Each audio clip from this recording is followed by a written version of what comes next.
Alrighty. Hello and welcome to Plugin Along, a stream dedicated to LOTRO plugins. Last time on Plugin Along, we did final testing and last minute tweaks before releasing Deed Tracker version 3.0.1 at the end of the stream, which is very exciting because we've been working toward that for a while. But as always, there's a long list of things that would be neat to do for Deed Tracker.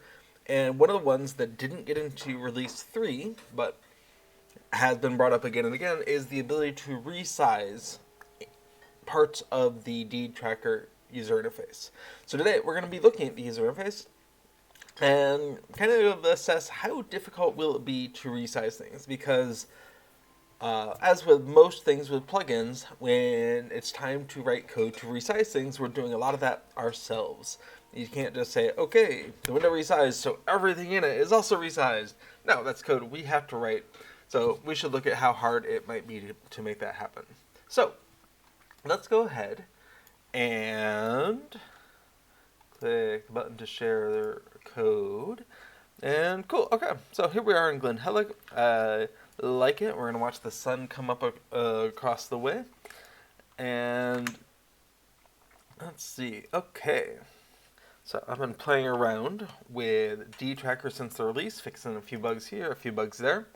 So we want to look at our local directory, make sure there aren't any changes to be concerned about. Nope, all we have is the show debug options flag. That's fine. Other than that, we have a clean working directory. Okay, so what are we talking about? For anyone who's unfamiliar with it, the Deed Tracker is a plugin that is meant to complement the in-game Deed log.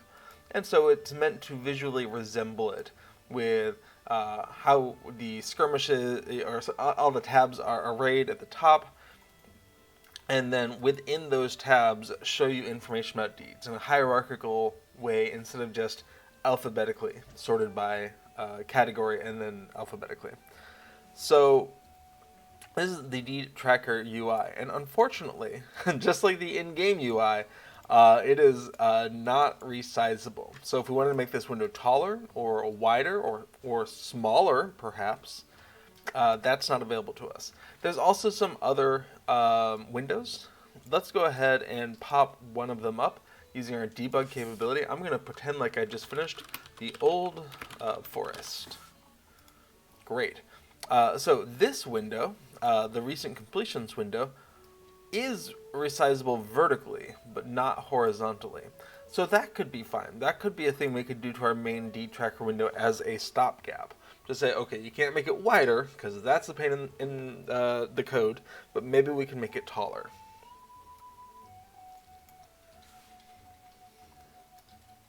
Okay, so let's take a look and see what that would look like. And obviously, since we can do it with the recent completions window, maybe we start there and see what we did there. Okay.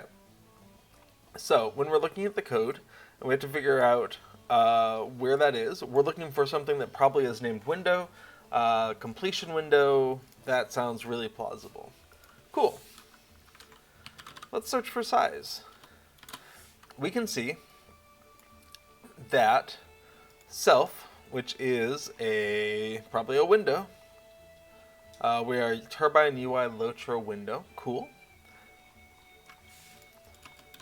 So we have a self dot size changed, and when that is done, we go ahead and reposition our user elements. Let's go ahead and make a few more show up here. DSS says, thank you for streaming this, by the way. I'm excited for this. Oh, you're very welcome. I'm very glad to share what it is like to look at plugin code and to think about how to change plugins. Because it's much easier to start with an existing plugin and make changes to that than it is to write a plugin from scratch. And so making patches on someone else's plugin to tweak it a little bit can be a great way to get into changing plugins, and from there maybe making your own plugin. So you don't have to start by making a whole brand new plugin. Maybe it's just like, oh hey, this other plugin is missing this one thing that I would really like it to have. Maybe I can make that happen. Okay, we're going to make a few more elements show up here. So let's just go ahead and say, hey, Freeland Adventurer. And then advanced. Boop. And then final. So we're using that debug capability to act as if we have recently completed these things. So we can see there's a maximum height involved. We can see there's a minimum height involved. And really the only thing that changes here seems to be the proportion of the scroll bar. Everything else seems to be pretty straightforward, except no, these controls at the bottom are sort of pinned, attached to the bottom of the window. So when we make the window larger or smaller in the vertical direction, these buttons, this drop down, this text, they all need to be adjusted to stay that distance. And then the area with this scroll bar, the size of that is also being increased by the same increase in pixel count. Okay. So let's make some notes.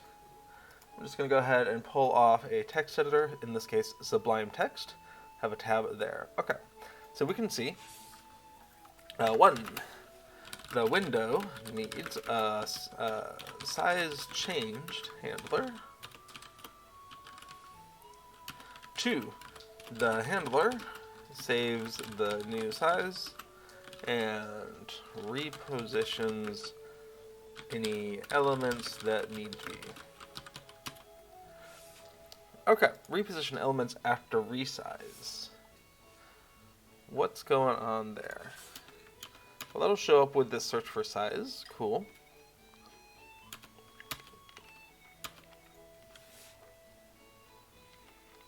Okay. We can see in this reposition elements after resize, we're getting the width and height of the window, and we're using that to control the locations and sizes of things. Neat. Okay. In the grab the new width, height, use it as needed. Okay. I'm running out of space over my head, but I got room for a little bit more. Now, the window itself, how is it resizable? Okay, there's a set resizable to true. Alright, so that's probably 0. The window, call set resizable true on the window. And then maximum size. Alright, so -1. Make sure to call set maximum size on the window. Well, really, and set minimum. Set minimum size and set maximum size on the window as appropriate. And that's what's going to constrain whether or not it can expand horizontally, vertically, or both, depending on how those values are set. We can see the horizontal value is the same for minimum and maximum, so there's no play. There's no getting larger or smaller in that direction. Might not be the right move, but that is how it is currently working. Okay. Size. Oh, I've got case sensitivity, and that's going to cause us to miss something. DSS says, is there something else that you can do so that throwing it off the edge of the screen is impossible? This is something that plugins have to manually do, but it is something that things like the dTracker plugin do. So for instance, you can see I can try to drag this window off the right of the screen, off the top, off the bottom, off the left, and this window will not go off there by default. Same thing with this completion window. And see, by default, it will not go off. Now, where it gets tricky is if you change the resolution of your game. Plugins have to explicitly look for that using a trick. And if they forget to do that, as I usually do, or if they just don't do it, then the window could have been on screen and now it is off screen. However, another thing that's really common for plugins to do, and this can help the issue, is that when you first create a window, you've got saved coordinates. Then you check to make sure those coordinates that were saved are still good for the current configuration of the screen. So if the coordinates are like, I am 2,000 pixels to the right, and you're like, but our window's not that big, you kind of drag it on back. Let's see. Yes, that says, or if the pop-up window resizes itself. Very rarely do these windows, in the case of the D tracker, change their own size. And so if the user, let's see, if we try to increase the size, yeah, we can see that maybe it's just because my cursor won't go off the screen, but I'm unable to resize this off of the edge of the screen. Let's see, what about to the, oh, well, this one doesn't resize to the right. Let's see. Let's see if we can do it with the in-game plugin manager. No. And this could actually be a feature of the resize capability of the window, is where we are using the LOTRO window. So we do get some stuff for free, and the resizing of the window part comes for free. Let's see. DSS says, you understand, you haven't been doing that here.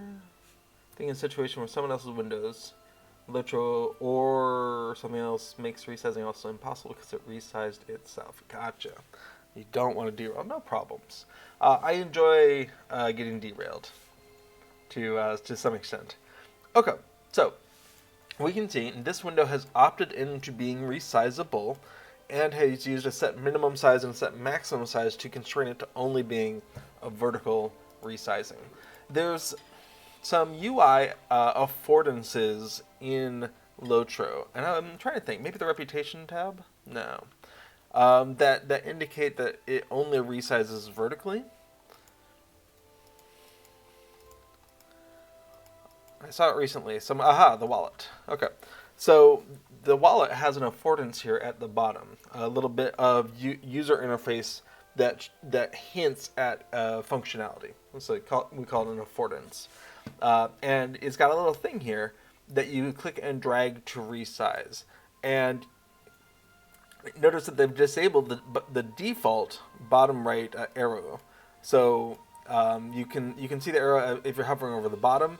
And you're meant to kind of think, oh, there's this thing I can click and drag to resize on. But you can click anywhere on that. All they've really done is just drawn this over the middle of their bottom. But it's a nice little affordance there. I may borrow that, or see if I can find it in the image assets. Probably not on screen though, because sometimes searching through image assets is really just loading up the asset viewer plugin and just sort of scrolling through pages and pages and pages of it. So it's can be a tedious thing. It's a good thing to do while you've got like videos playing in the background or something, or foreground. Okay, cool. So what else can we learn here? Minimum size, maximum size, set size. Okay, I've commented. Another size. More size, more size. Reposition. Okay. I think we've seen all there is to see. So the first thing we can do in the main window is to just replicate some of these things with abandon.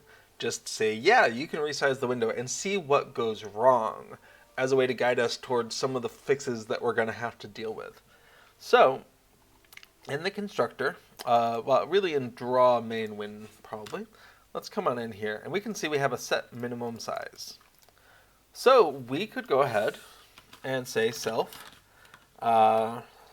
set resizable to true. See what happens. The answer is probably going to be disappointing. So many windows. And we're just going to go ahead and hit the reload button. Okay, so I'm going to go ahead and hide the completion window for now. All right, that was not sufficient. Why not? What is self? We are turbine UI LOTRO window.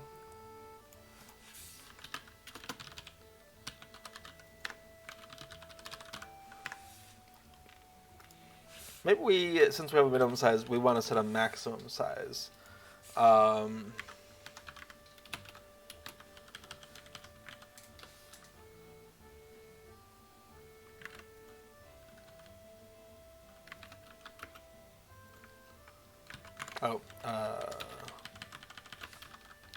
Let's see if we need to set a maximum size if we're setting a minimum size.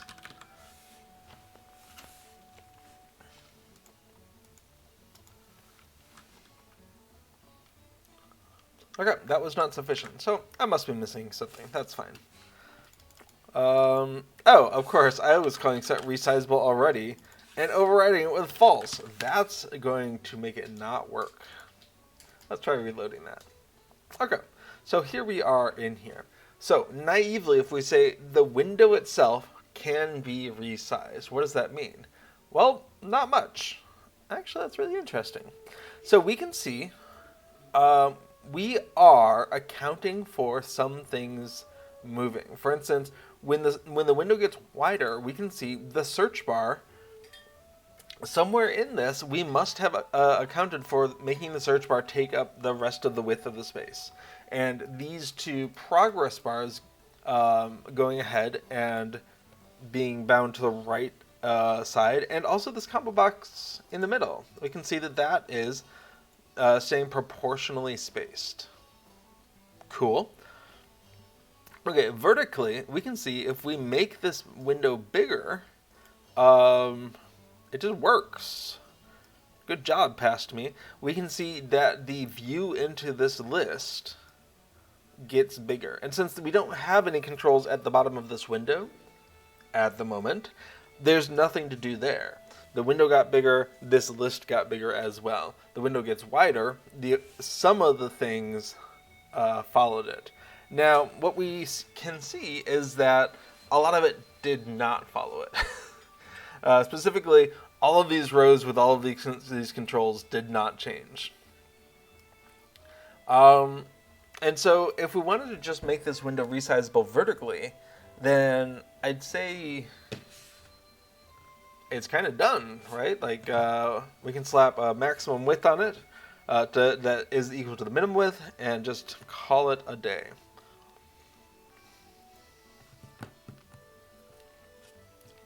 So that's nice. I am curious, though, what it would take to make it resizable horizontally, however. So let's do this in 2 steps. Let's first go to the documentation and see if there's a set maximum width or you have to do set maximum size. So let's come on into Turbine UI LOTRO, come on into Window, come on into the methods and set maximum. Oh, we can see set maximum height, set maximum width, and set maximum size. Perfect. Since we only care about the width, we can go ahead and use that. DSO says there's documentation. There is documentation. This is a downloaded copy of some of the documentation, but you can find documentation over on the LOTROinterface.com website. So, LOTRO API reference. I'm going to go ahead and just paste that into chat there. And the API reference is broken up into 4 sections on this wiki reference, and they correspond to the. Hang on a sec. Turbine. Oh yes, they correspond mostly to the 4 over here: Turbine Gameplay, Turbine UI, and Turbine UI LOTRO.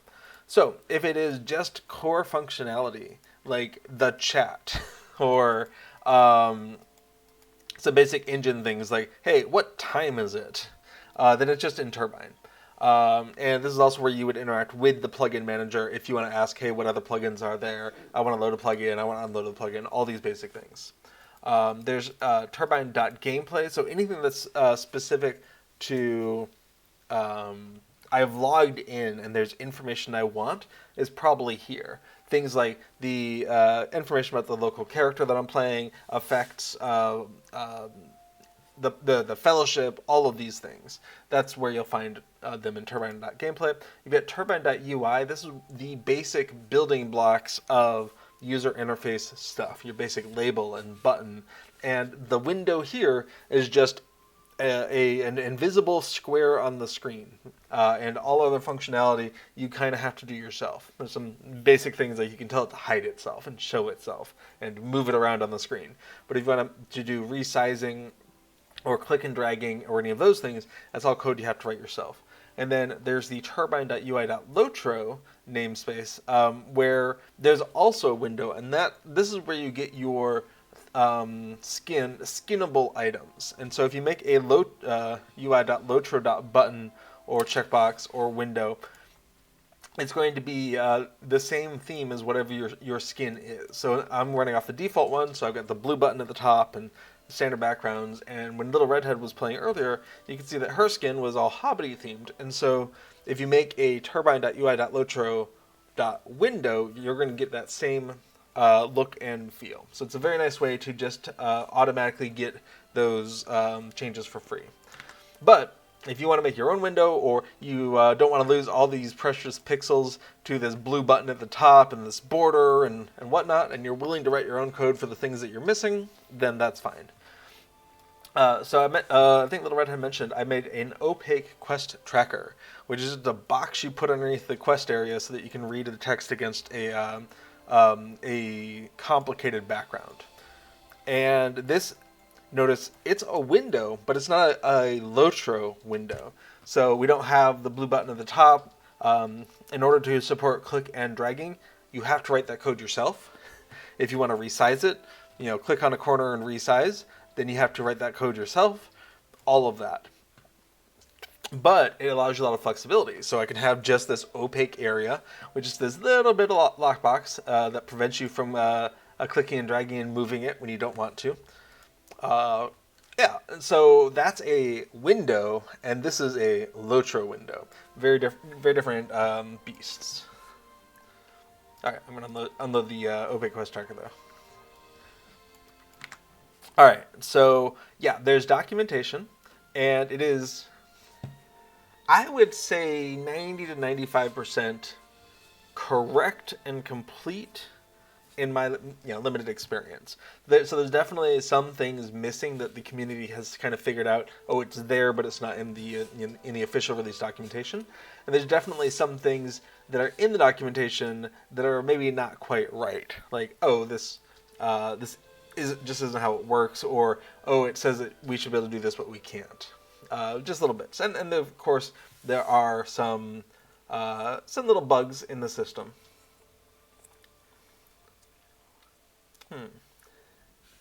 Aaron Bard says, had mail to a friend in-game insta-bounce back today.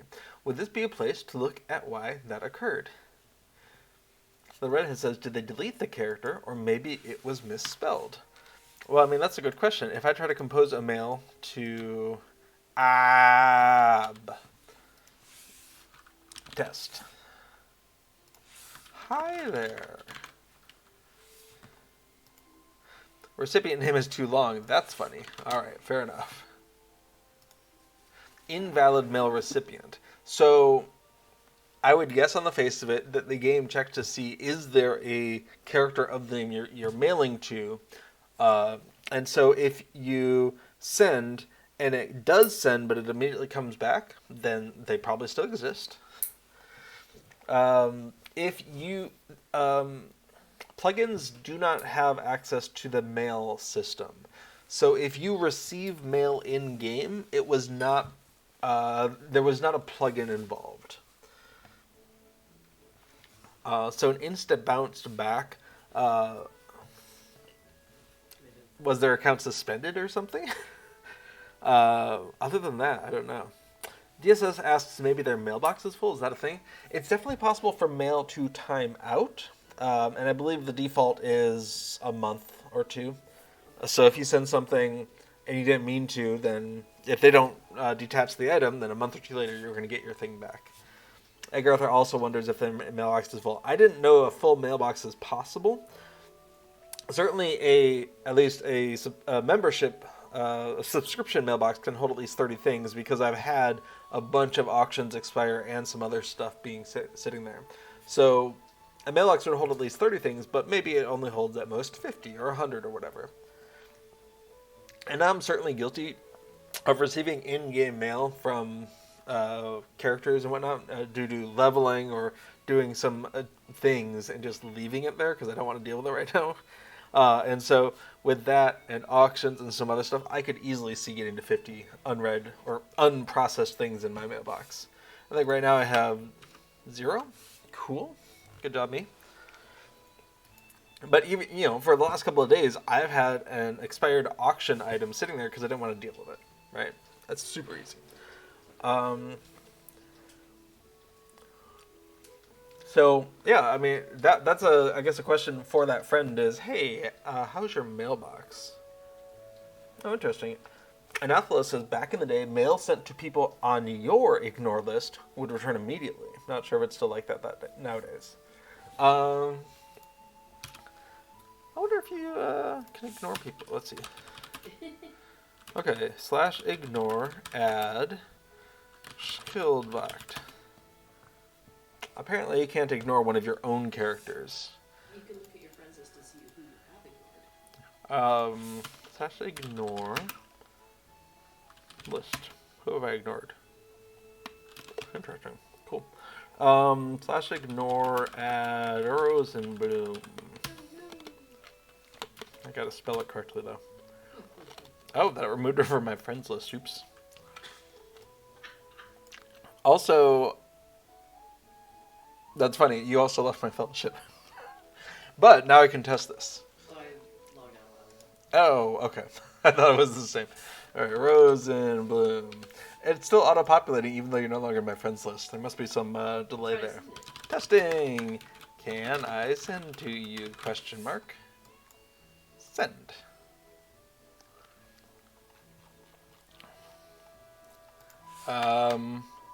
It did not stop me from sending to Rosenbloom. I'm curious if Rosenbloom will have received it.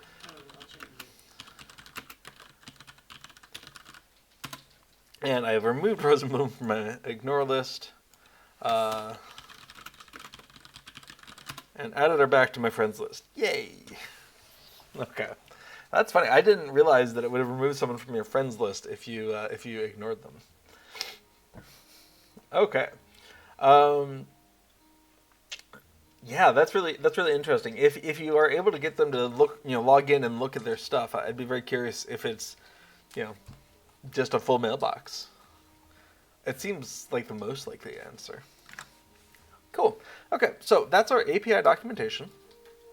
And we found from there the function that we were looking for, which was the set maximum. Because I didn't want to call set maximum size, I can just call set maximum width. Awesome. Self set maximum width of 750. And that means we should be constrained to just vertical movement.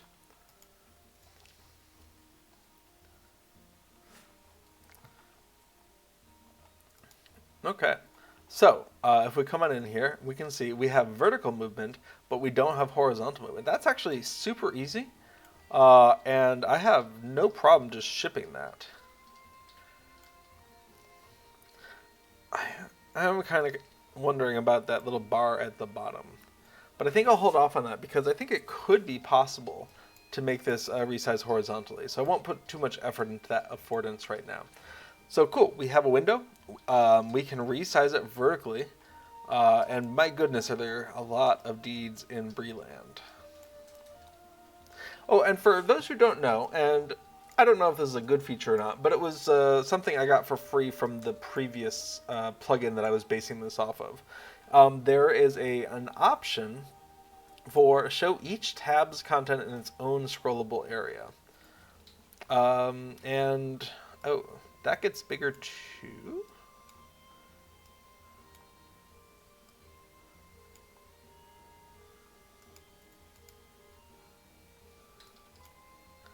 Interesting. The size of that scrollable area might be based off the size of the window. Let's make a note for that.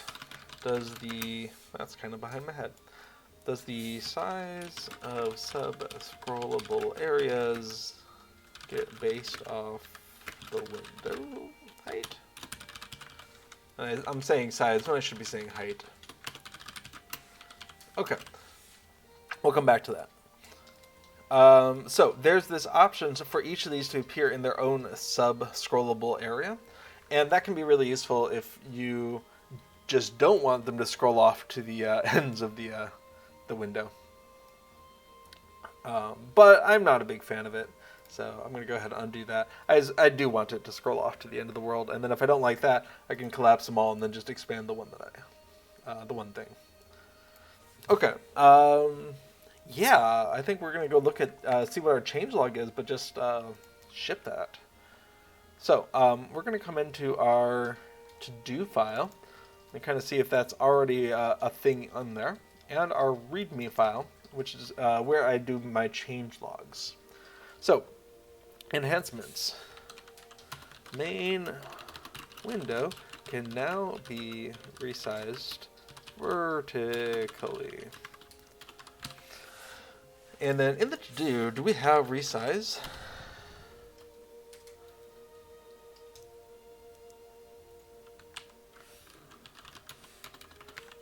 Note from Krell, but not specifically about this. Okay, cool.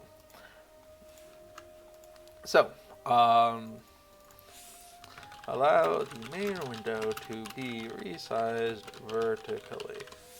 So for that, we went ahead and added in. Let's go ahead and put this in another one, a different comparison tool. There's a new line that crept in here. I'm going to delete that. And we just have changing resizable to true and a maximum width. That's super easy.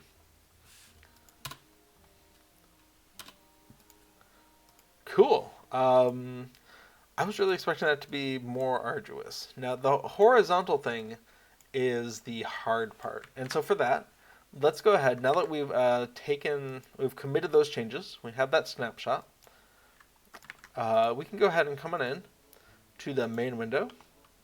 And we're just going to undo that set maximum width. In fact, we can just delete it. And in that sense, we have a window that is resizable. But nothing in the deed area is getting resized, which feels like it kind of defeats the purpose. The hard part is that ideally what this means is every UI element needs to be shifted in some way. So checkboxes all need to be attached to the right side. The labels that show the reputation or the timestamp needs to go to the right, and then the label for the deed name needs to get wider.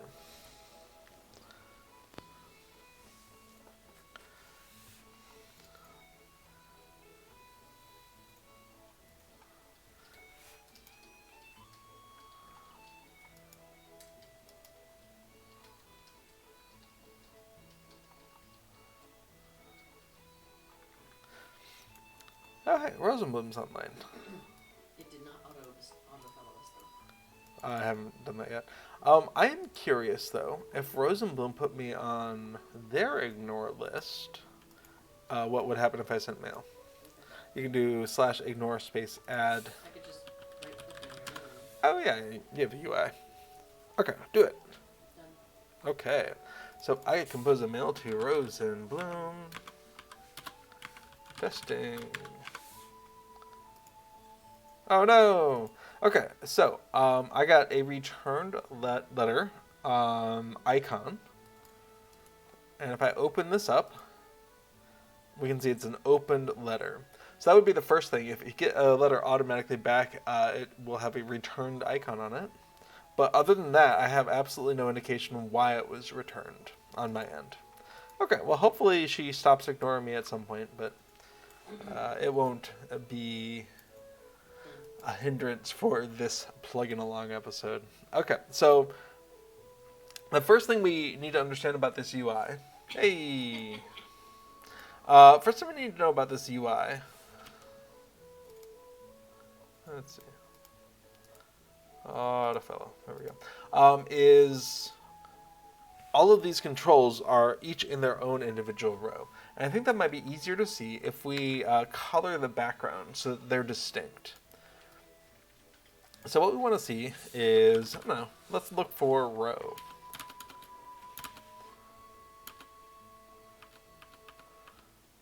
That was very vague. Let's look for better things. All right, so when we're drawing stuff, and I'm just going to scroll down here a little bit.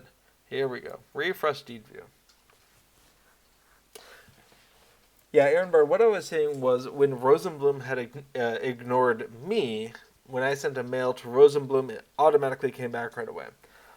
It might look exactly the same as a full inbox. That I don't know. I guess I could just start sending messages to Rose and see when it starts clogging up. But I will not do that. Do it to one of your alts. Do it to one of my alts. I guess I could do that. Okay, so we're going to refresh this. And so what we want to do is come on down to all of the deeds on here. Cool. I'm going to go ahead and move the window over so we can kind of see what we're talking about in code. Okay. What we want to do is find where we're making the UI element. And we have a highlight control. And I don't like that we're making one of those for every deed. I want to fix that someday in the future, but it's fine. It was easier just to do that. Well, we'll come back to that. Okay. Where are these things going? Cur child node. Okay. That's a tree node. And what we want to do is we want to have some colors available for us to play with. Let me go to globals.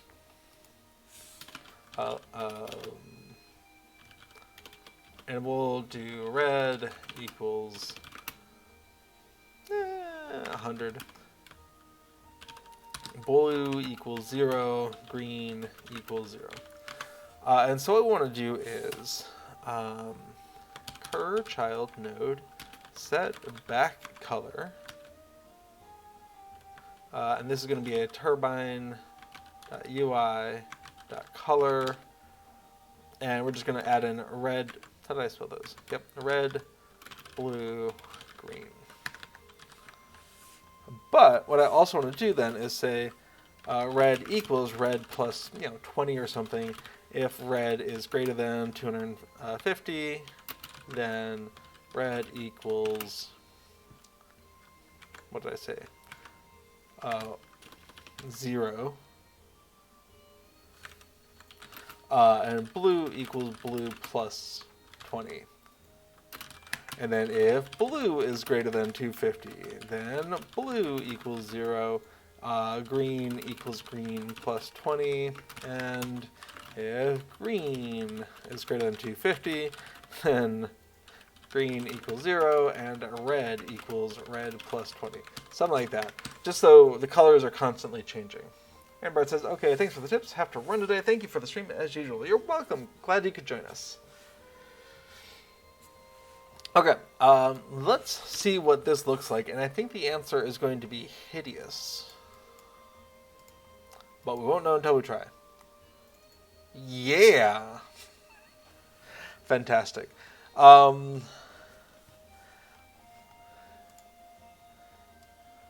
It's everything I could have wanted and more. Jeez. Oh, that hurts. Yeah, it's pretty much what I asked for.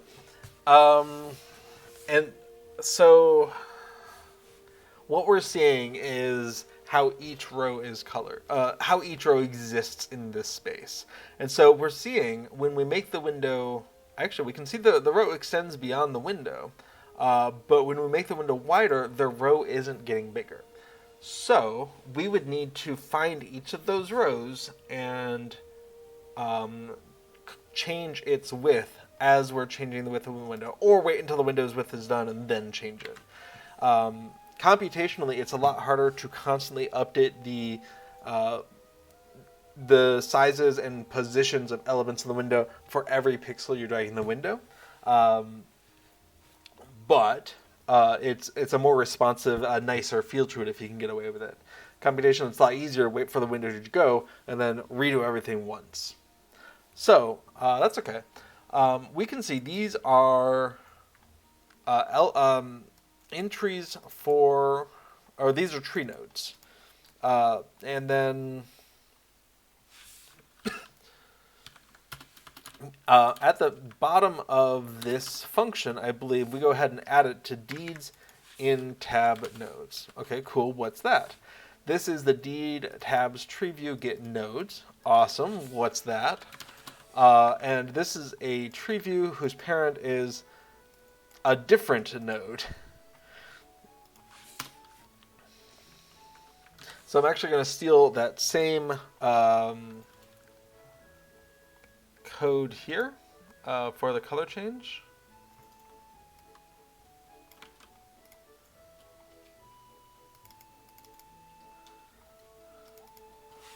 Maybe? D tab tree node. Yeah, let's see what that looks like.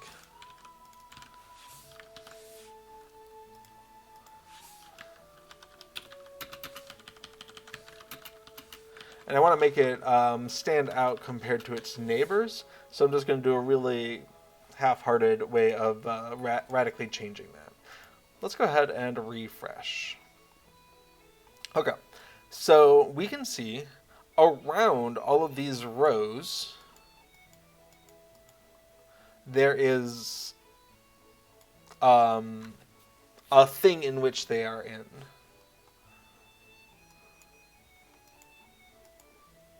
And since it's the same color all the way down, is it? It is not the same color all the way down. Okay. So it seems to be one per this box, maybe. Okay. And the detached tree nodes. Okay, cool. What is this?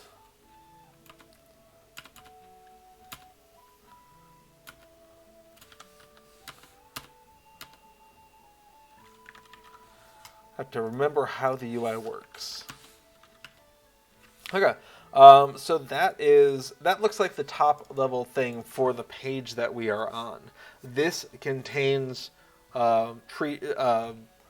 subsequent trees, and within each of those trees are the things that we're looking at. So we might be able to dig into this element here, go through each of its entries. Within each of those, go through each of their entries, changing the width as we go.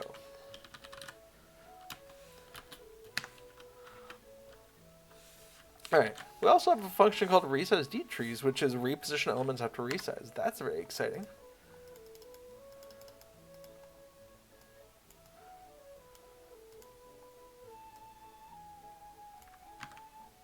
So we're doing things for tree deeds. Okay, not sure what that is. Tree deed scroll bar. Cool. Oh, okay, that might be all of them. Nice. Tabs top, bottom, and progress. Okay, yes. So we are already handling some of this resize. That's excellent. Search. Sure. Okay, cool. So resize each of the parts within the deed view.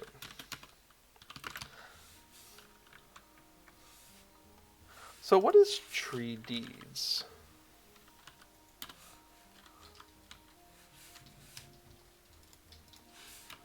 And why Why are our neighbors making so much noise?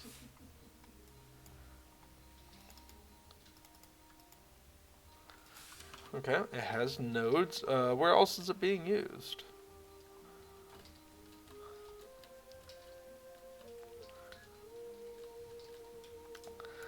Draw main window contents. Okay, so we have a tree view, and it sure sounds like this is holding everything. Let's go ahead and use this setback color to get a sense of what's going on there. Oh yeah. Oh, let me reload again because it looks like... Oh, okay. So the rows weren't extending beyond. The rows were being drawn that way because the size of the window, when you start, is determining the size of those rows. Okay. I was misunderstanding things. Okay, so we can see this red area is the space for everything else. Awesome.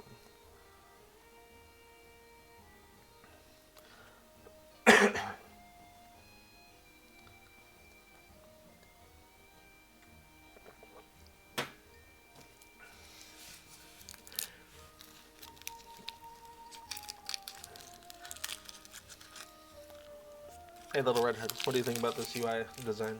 It's lovely. Lovely. Vibrant, isn't it? Eye-catching, I think is the word. You have that on your screen, people are going to be like, hey, what's that? With varying levels of disgust.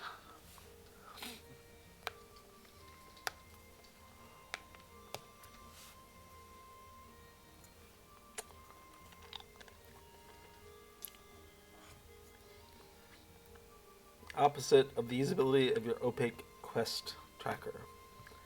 Yeah, you know, everyone's got their own taste. Okay. So what we're looking at is when we resize this, we can see the outer one is resized, but the next level is not. So what we would like to do is, let's go back to the documentation. We have a tree view. So this tree view, I would like to get the things that are in it, right? So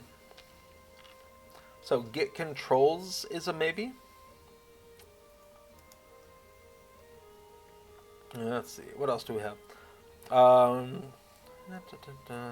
Actually, I would like just local ones. Get nodes. That's the one we want. Okay.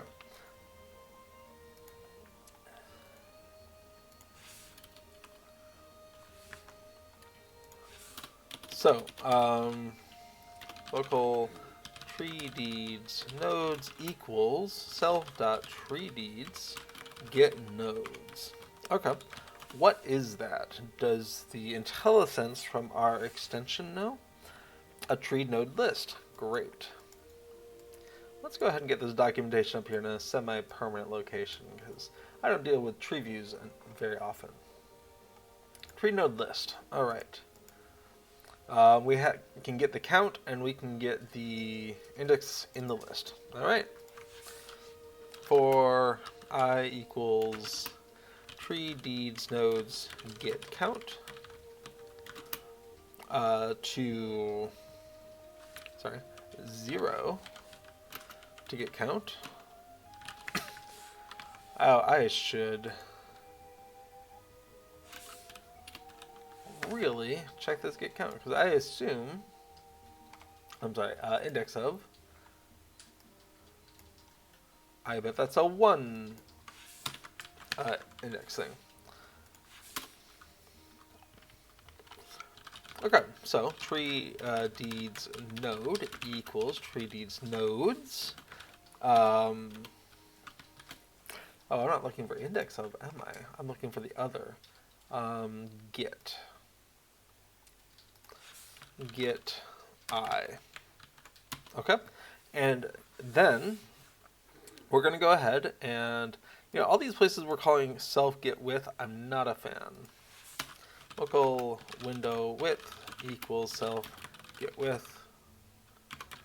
I think it'll be a lot more easier given all the widths that are being thrown around here.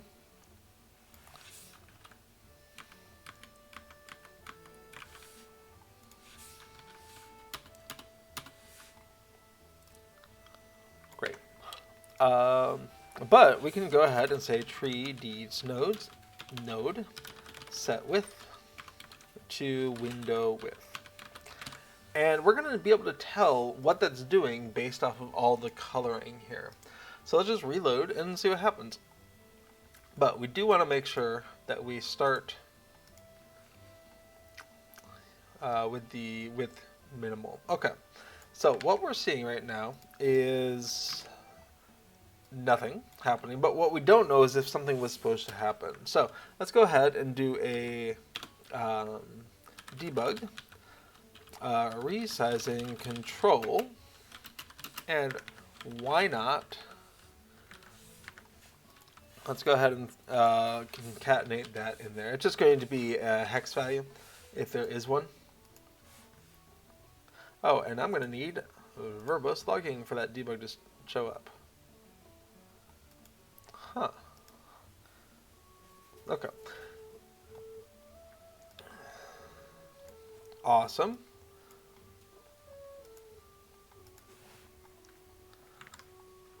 Looks like I forgot to dump that. Not gonna work without that. Okay, so we're definitely seeing the attempt to resize something. It's not working, but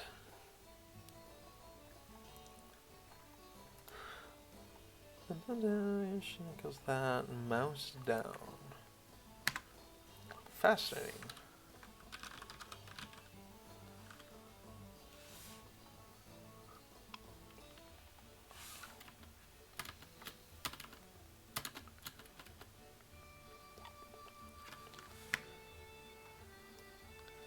I think we're getting one of these.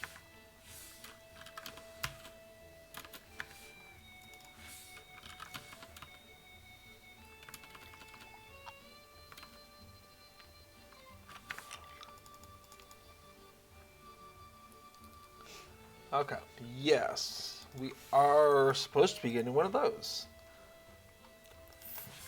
Neat. Let's dig into that and see if we have a set size. We do. Did we do anything silly like a set maximum size? I hope not. Let's instead go ahead and give us a little bit more information. So current size, get size, max, dump, tree deeds node, get maximum size. Okay, let's just get some more information. Unknown. I feel like controls have that.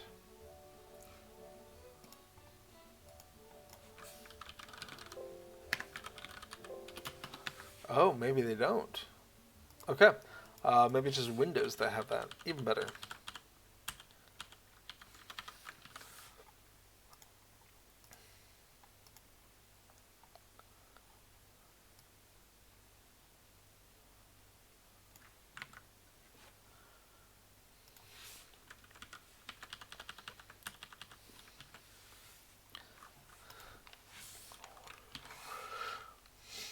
Alright.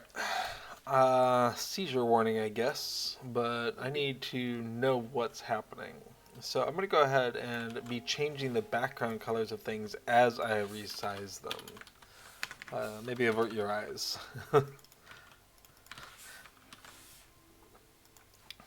Okay, reload. Yeah, that's good. TSS says, I come back to the stream and see you've upgraded to a ketchup and mustard look and feel. Yeah, so this is a little trick I've got when you want to isolate visual elements on the screen to figure out what things are. You can always just color them and change the value that you're going to use the next time a little bit. Use that, change a little bit. And you can see it's not just that. It just always starts in red. But we go through all of the colors. The whole palette's here. Area door is big enough for everyone. It says, it's the Condiments UI skin. Absolutely. Yeah, so what I'm really trying to do is isolate visual elements on the screen so that I can say, hey, when I resize things, and we can see right here, the thing that we're, and again, this was the seizure warning, when we're resizing, we are actually resizing that thing.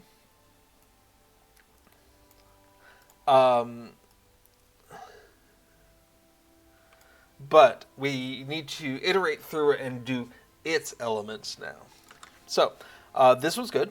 I'm going to go ahead and turn off the seizure mode. So we are resizing something, and now we need to iterate through it again. So local tree deeds nodes equals treaty nodes get nodes, and we're gonna see if that works, or if we're calling a function that's not right. Attempt to call get nodes a nil value. Okay, that didn't work.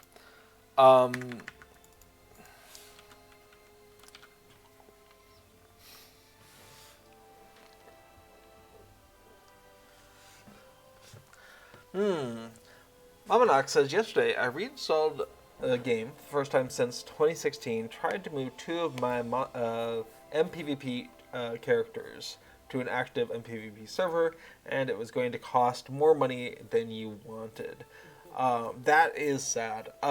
There are occasionally free transfers from one server to another based off of population needs that SSG will offer that for.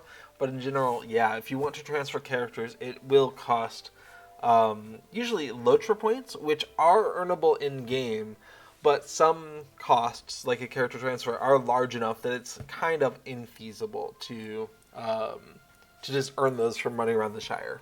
So it really does reflect a real time or money investment.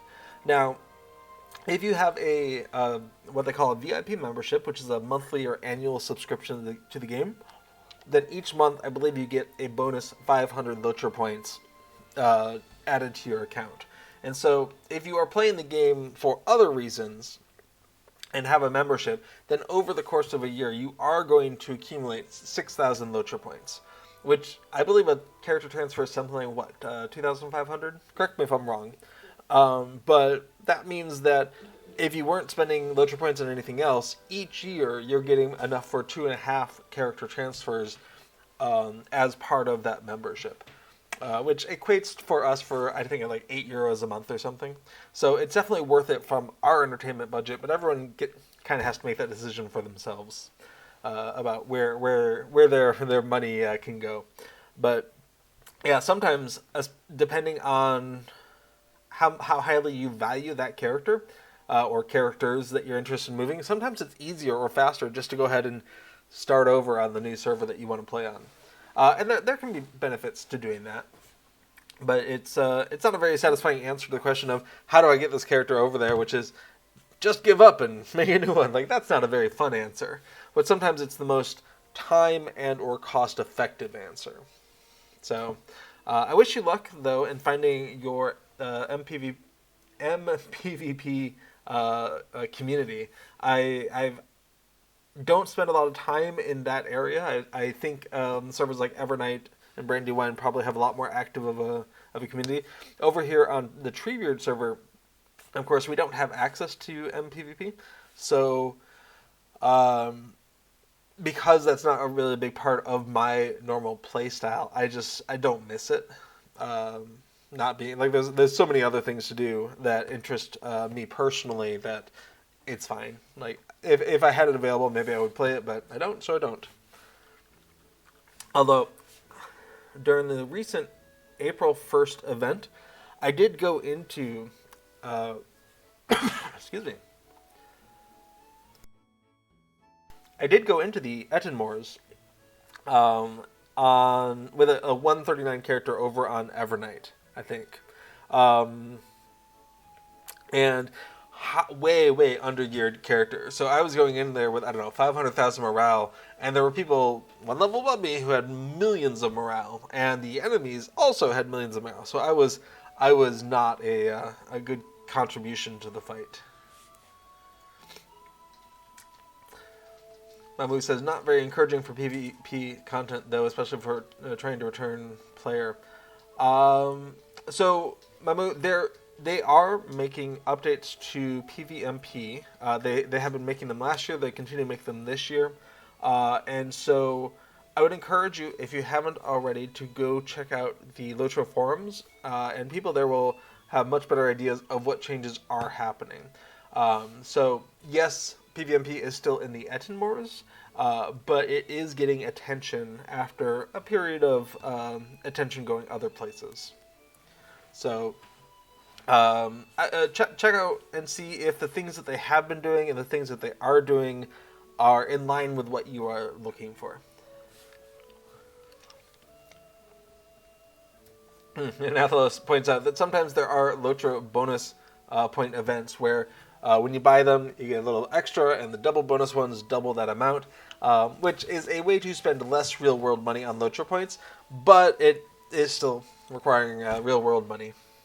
Well, Mamu, good luck. I hope you give it a try on the servers that you're looking for. You can always create a new PvMP character there and see if the community is what you're looking for and the player base, and then make a decision based off of that.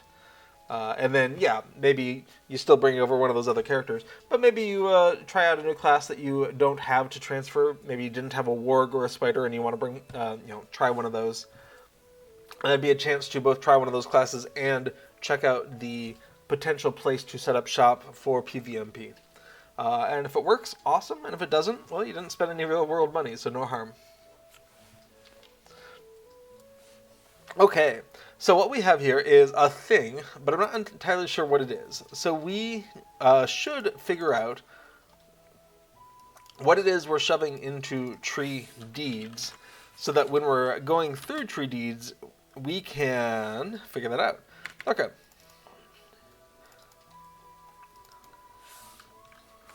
Alright, deed tab nodes. What did we put in there? A tree node. Alright, what is that? It's a tree. It's a UI tree node. Okay, so what can we do with a tree node?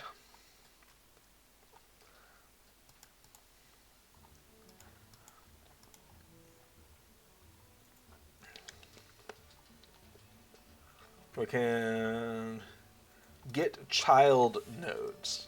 There we go. Why would you name it get nodes when it could be get child nodes? Fantastic. So for j equals 1. Oh, I should check the edge case of was this expanding all of them, or were we missing the one at the end?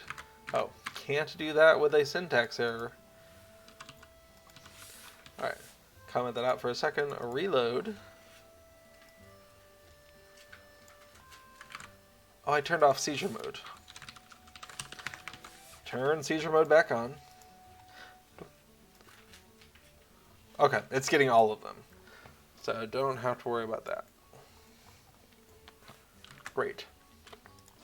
Alright, so for I equals 1, 2, tree deeds nodes get count, do, and then again we're just doing tree deeds nodes node equals nodes get of j, and then nodes set width of window width. So we're just recursively going through here. Alright, you don't, oh, of course. Gotta use the right variable.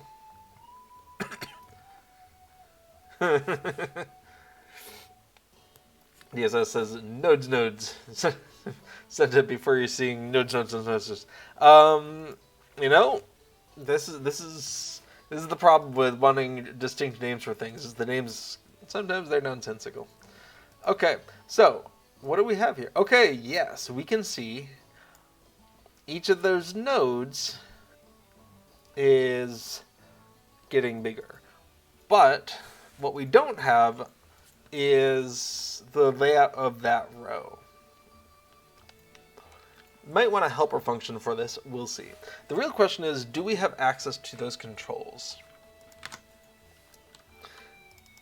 Okay.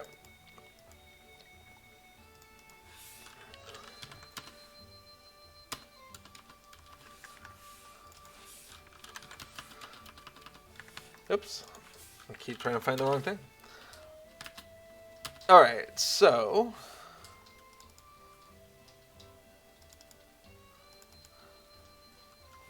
desaturate node. What else do we have with that?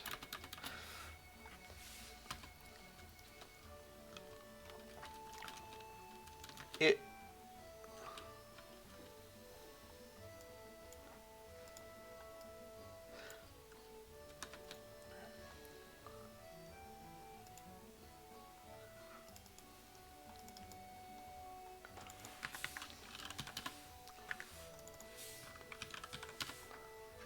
The redhead says, hearing this music on repeat, eventually I start bopping along like the sunflowers in Plants vs. Zombies.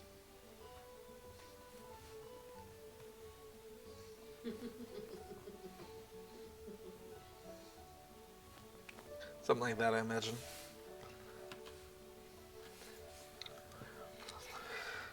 DSS says, how would you want to resize it? Checkmark box column should be fixed with, I imagine. Then the D name column takes up 60% of the total width. Yeah, I would imagine, on the face of it, pardon the monstrosity before you, is that the checkbox of completed or not would be right justified. I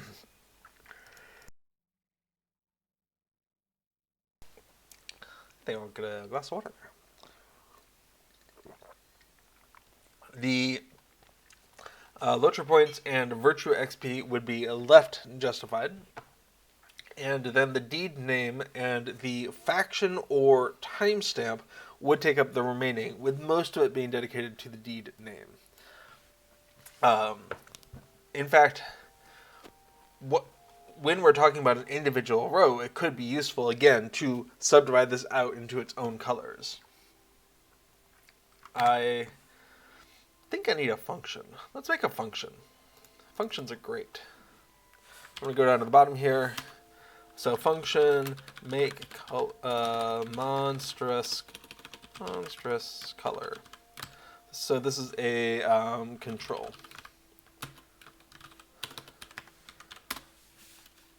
It's not really making a monstrous color. It's making color monstrous. And we want to do the same thing that we have been doing right here.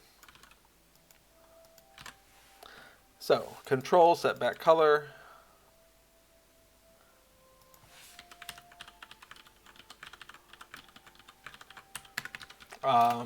And then we'll say is inverted. No, we'll just say that. Okay, so control, we're setting back, we're adjusting things, great. So those places where I am making the color monstrous, we're going to go ahead and fix that. So we're going to search for red, all caps, by itself. Okay, so make color monstrous, tree deeds node. Kill that. Where else? Okay. Make color monstrous deed tab tree node. Nix that. Make color monstrous cur child node. And so on.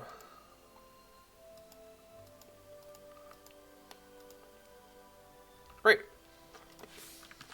So, with that, we can double check that that still works fine. Great. And now we can make monstrous colors. And for that,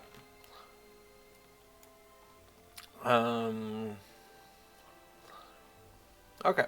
So I don't care about the image, the deed, virtual XP, sorry, LOTRO points and virtual XP, but the label deed name, I do care about that. There's a lot of stuff going on here. What's going on with that? Oh yeah, it has a lot of stuff. Should really have a function for that. Make color monstrous, label deed name. Cool.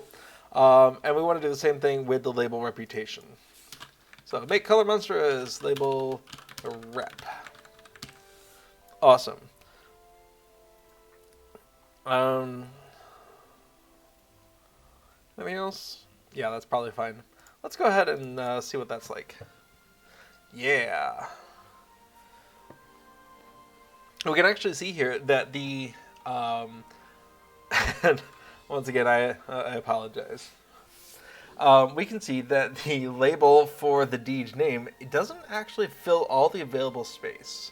And this is kind of intentional in order to prevent the words of the deed from basically running up into the name of the faction or the date time completion. So that kind of proportional space seems to work, right? Like there's a few places where the deed names start getting kind of long. Maybe it's in Gondor. I think it's in Mordor. Maybe. Wow, that's hard to read. Not too many of them. There we go. So Merivale and Merivale's Slayer of Imlad Morgul Advanced is a double line one. So, and that wouldn't help here, right? Like with that small amount of space we have, but just a little bit more and it would be okay. My goodness. That's just all sorts of exciting. Okay. So what we want to do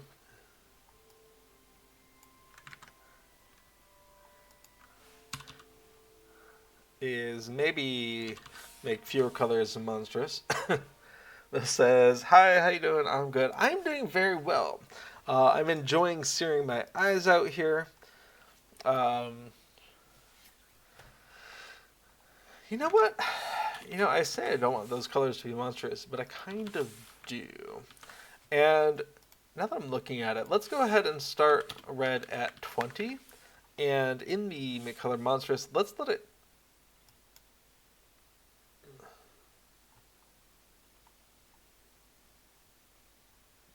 Yeah, we're good. Oh, Yos says, hello, welcome, Yos.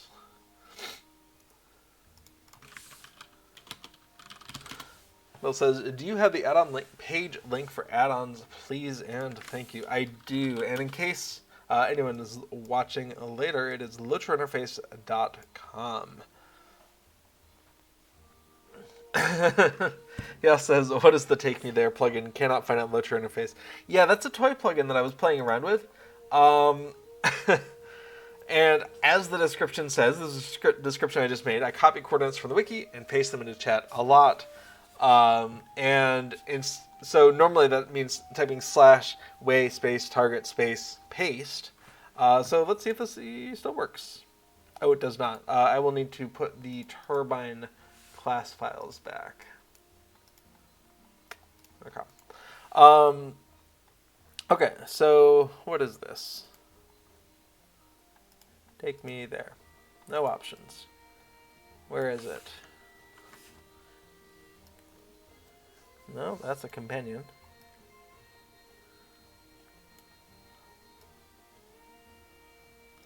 It has been a while since I was playing around with this idea.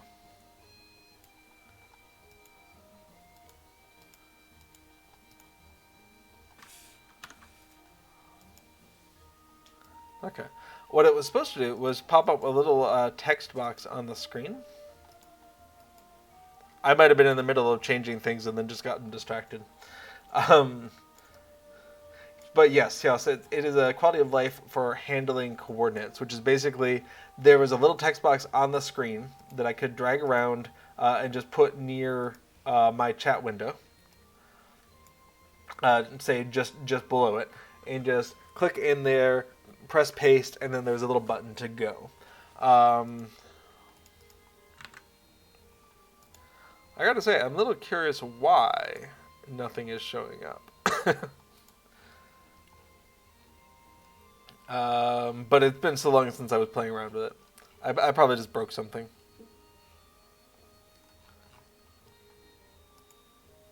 Oh, commands. Okay. Maybe I need to / take me there.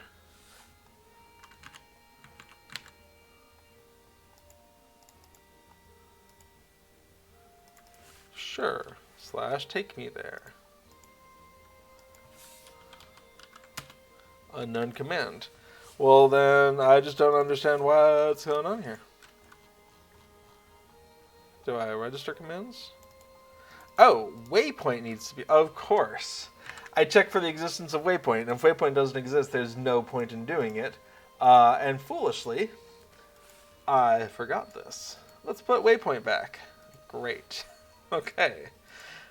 So, we're going to go ahead and load up Take Me There. There we go.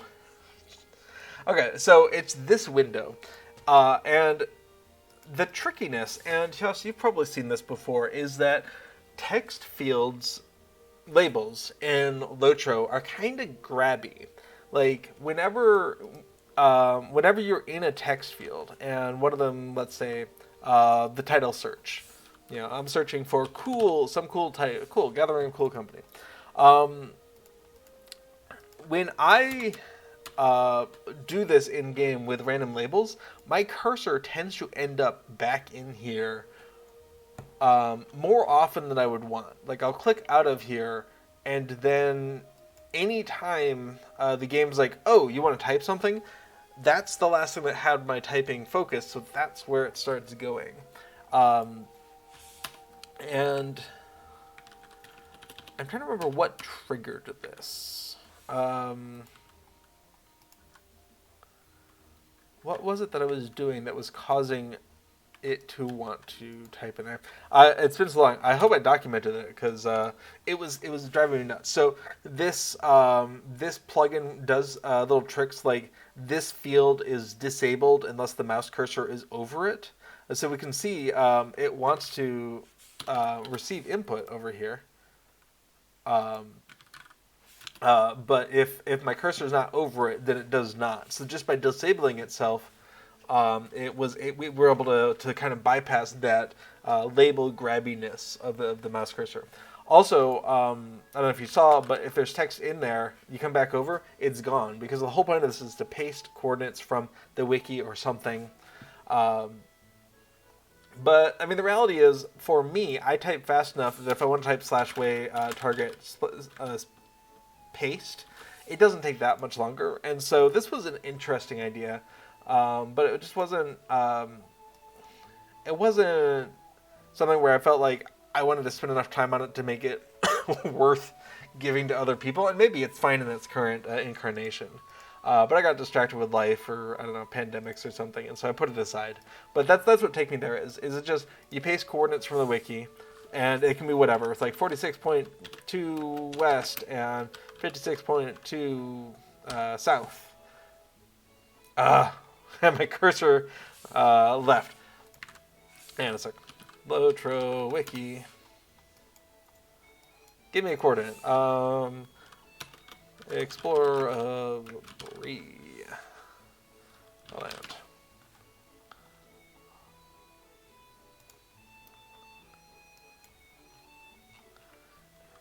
Deeds. There we go.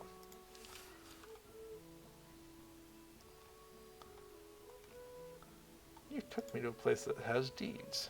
Show it to me.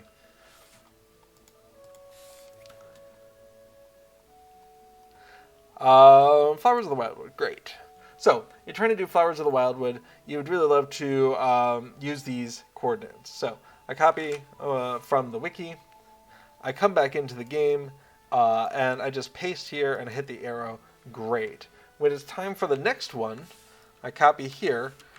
I come back in, and it's already ready for me to hit go. Right? Like it's that easy. So it was that kind of. What's the streamlined for my brain of how this works? And I think it's kind of a hostile user experience if whenever your mouse cursor goes over it, you delete the text that's there, except that it's meant for, you're not typing anything, right? You're copy pasting. And then boom. And so auto clearing is a feature if this is what you're doing, if you're copy pasting. If you're trying to type those in there, as we just saw, and you bump your mouse, it just blows away what you were typing. And so that would be terrible. Anyway, so yes, that's what's up with that. It was a toy plugin I was playing with. So one of these days, maybe I'll release it just for 7 people who are interested in that kind of thing. Because I archive, move off everything that's not Cube plugin related when I'm setting up for the stream, it's in Cube plugin, so it sticks around.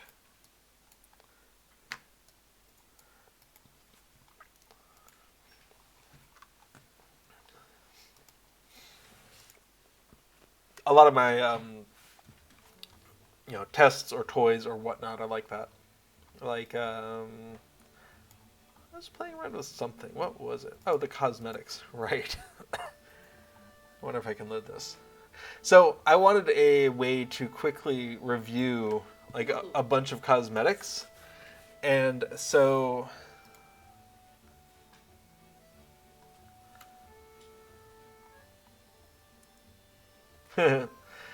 excellent. Yes, I'll get back to that. And so I was looking for some. I think I was trying to match the outfit that Wenda has. I was like, well, why don't I just show all of the cosmetics, and surely that will make life easier. And so it was one of those things where, let's see, what's the data look like? I could just choose, like, I just want to show just something, right? Just the chest, robes and armor kind of thing.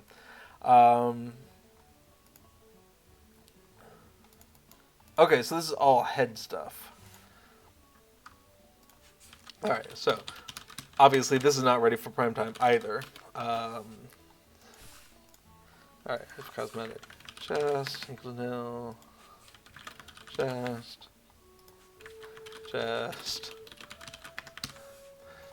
And a reload. And so at the time that I was playing around with this was every chest cosmetic in the game, right? And so it was kind of like a straightforward thing to just be like, is that what Wenda's wearing? How about that? How about that? How about that? And just take an hour and go through every one of them. And the answer was, I couldn't find exactly what Wenda Craneswell was wearing. And that could have been a me thing, absolutely. And the number on there is how many different pieces in-game share that cosmetic. Again, this was, I don't know, update 33 or something. So this is a while ago. So like there's 16 things that have this outfit. And I feel like at some point I was looking at a way to like dump that information, like here are the things. But it didn't happen. Because again, this was just a proof of concept. Like, can I show all of the cosmetics? And then with that information, I could go back to the data files and be like, okay, what 13 things have this cosmetic right here? Or what 2 things have this? Or what 10 things have this? And then I could use that to find them in-game if I wanted to. Yeah, it says a search writer. This would be awesome. I know, like this is a proof of concept, which was like I could go in like 7 different directions and really spruce this up and like have a drop down for what slot are you looking for. Like there's so much here, right? So much to unpack, and it just was. Step 1 was, can I find Wenda Craneswell's outfit? And step 72 is publish this as a plugin. And I stopped after step 1 because, yeah, but it was really interesting because you can find things. This is the padded hauberk of mystery, right? Like, that's cool. I don't know what that is, but it's cool. And so you could see things that in-game we might not see for a while over here on Treebeard. But why not? You can also see, like, if something only has a single appearance, it's probably a little bit more unique, rare, or special than something that, 28 things have the appearance of whatever this was. So 15 or 20 or 30 things have the appearance of a thing. It's probably not that special, right? And so sorting this by number of appearances, that could be really cool. Find the really rare stuff. And then again, one of my favorite robes in the game, which is possibly, this robe does have like 5 sources for it, right? It's actually not that hard to get as long as you have access to the Dunland level content. You can get it in either of the quest chains that you go through Bone Veils or the other one. You can buy it in the cosmetic shop in Brie at Lalia's Market, and there's like 1 or 2 other ways to get it. All right. Anyway, enough getting distracted, but thanks for the great question. All right. So, you hope these streams get archived somewhere because of how niche knowledge the development of LOTRO plugins is. Oh, hey, we got a cat next to me. You playing with the ball? Yeah. What do you think that is? Why are you tapping it with your back foot? Yeah. Literally 1s to 10s of people are watching you be a goof. And you're like about to fall off of that thing. She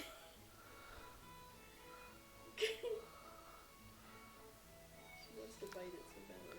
Yeah, stick that in your mouth. I'm sure it'll go well. Maybe it'll stop you from throwing up. Okay.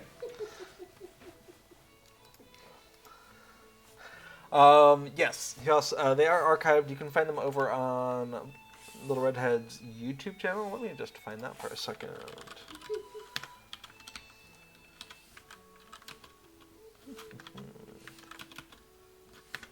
Okay. So they are archived here on Twitch as well as being over on Little Redhead's YouTube channel, youtube.com/@lifebeyondtheshire. There's a playlist there, and they just show up on the channel as well. I guess the ball took her elsewhere. He also says there must be like no more than 200 LOTRO plugin authors worldwide ever. It's a niche group, absolutely. There's some really active plugin development happening from 1 or more French authors, I think, which is really cool. Like it's not just an English speaking person's game. But yeah, there's of the number of people who play LOTRO, only some of them use plugins. And of the people who are interested in even using plugins, a very small number of them are interested and feel like they have the ability to write plugins. And of those people, an even smaller number actually have the time to do so. And I'm somewhere between those two groups, right? I frequently don't have enough time. Aw, DSS says you love this. Final Fantasy, I assume, 14's cosmetic system is so nice, and this plugin you're showing is nearly the same, except better somehow. Oh, that's very kind. You've always liked the Angmar people, maybe? They're set for burglary, you believe. nice Angmar people that you help. I assume you were talking about the people who are up by Bale, what's-it-call-it? Not there. Yeah, over, darn it, Campsite Fire.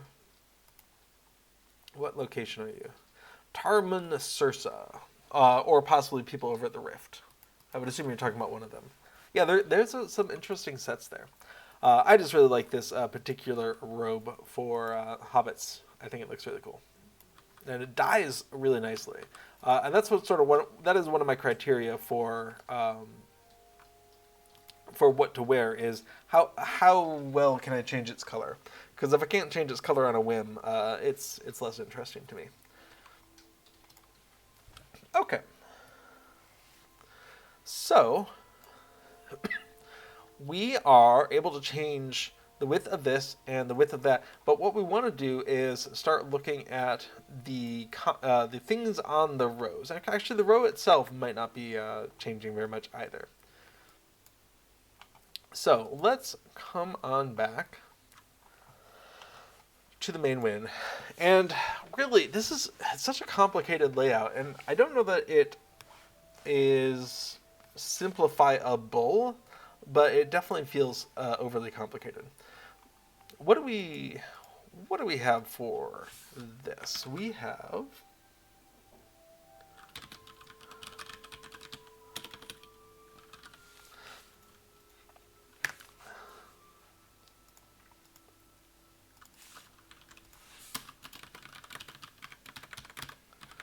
let's go ahead and make the color mantras for the second thing that we're reloading.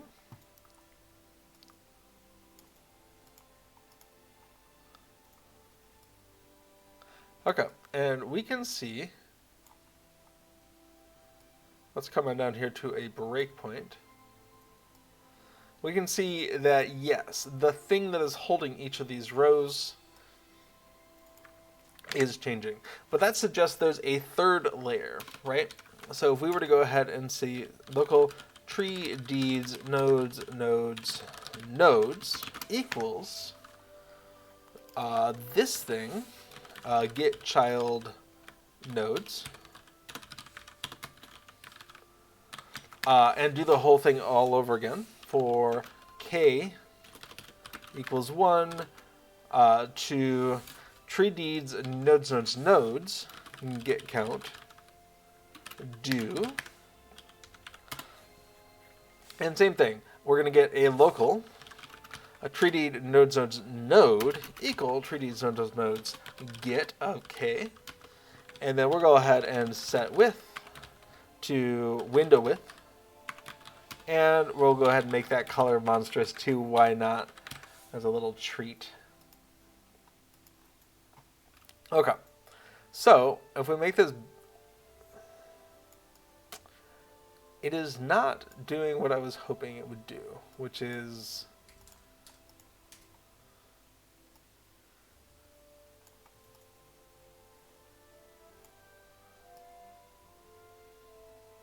an annoyance. What is this thing that I have done? I don't know. Let's go ahead and dump it. Just for kicks. See if it's got something we can identify it with.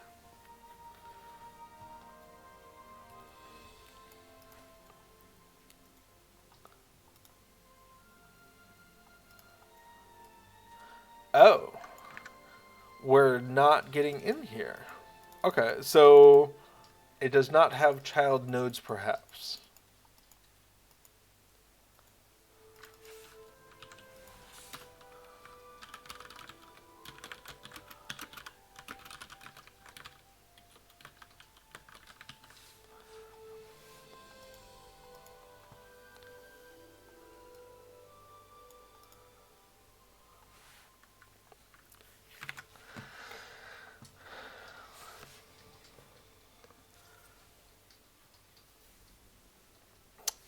I am wondering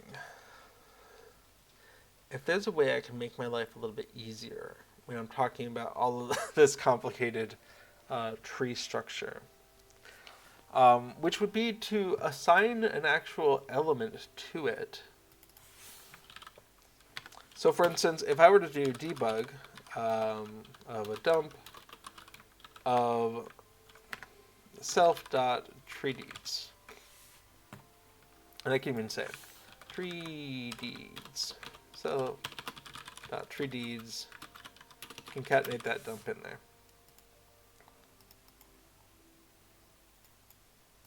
Then I can see self.treedeeds, but what I can't see is anything really useful about that. And I could temporarily come on in here and find where this is being declared. Okay, and actually assign something. Self.treedeeds info equals, and I can actually just say this is this, and that should show up in the dump where we see, yeah, info equals that. Turbine.ui.treeview. Awesome. Let's play around with that a little bit.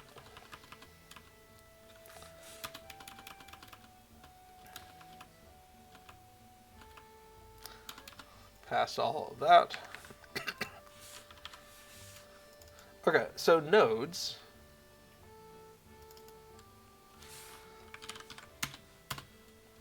We're adding in this, so let's go ahead and say that.info equals member of tree, what are they, nodes? Tree node list of self.treedeeds.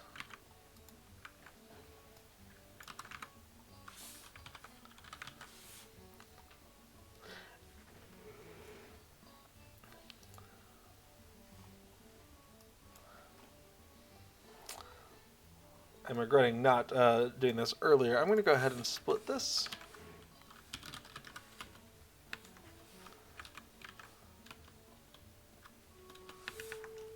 So I can see both of these at once.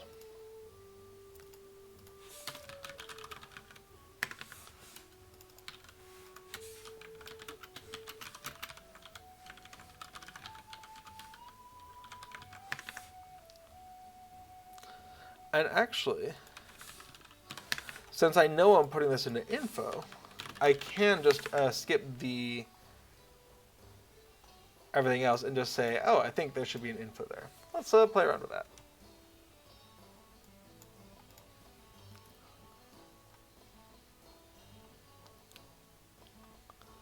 All right, so we have tree view, we have member of tree node list of that. Awesome. Well, I know you don't know what info is. That's very sad. Okay, so we have this, and then we're getting a get child nodes. Awesome. So this nodes, let's see what goes in there. Awesome. Here we go. So deed tab tree node dot info equals member of get child nodes is also tree node list. Tree node list get child nodes of whatever the previous thing was.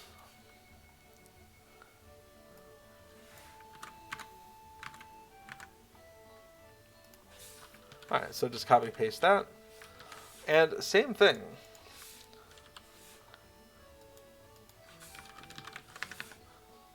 Come back in here and do a refresh.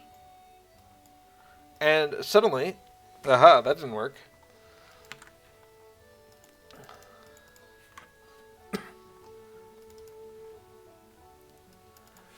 Why didn't it work? We're getting the child nodes of the member of tree node list. Great. So we get those child nodes. I guess anywhere else we're referencing this would be interesting. Let's go ahead and search for an exact word match. We have a tree node.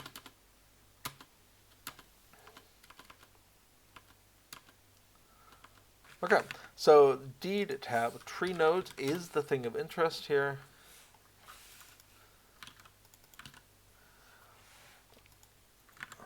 Interesting.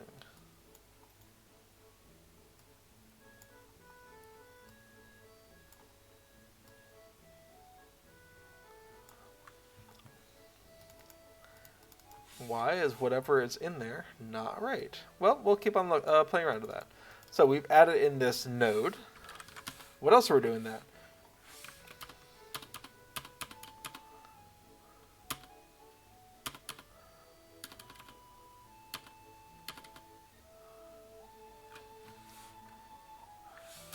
It is a tree node. And within that, we're making a tree view. Okay. Turbine tree view in deed tab tree node. Any chance that's the thing we're looking at? It is not. But this tree view is why we can do things like show each tab's content in its own scroll. Is because there's, I believe, another sort of hidden tree view. It'd be nice to know if anyone actually cares about that feature, because it would certainly simplify things to not have a tree view inside of a tree view.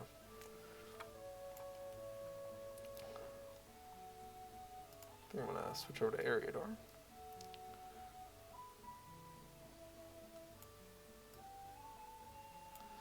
Okay, but once we have that tree view, that would be good to know, and that would explain, I think, why we are not seeing what we wanted to see.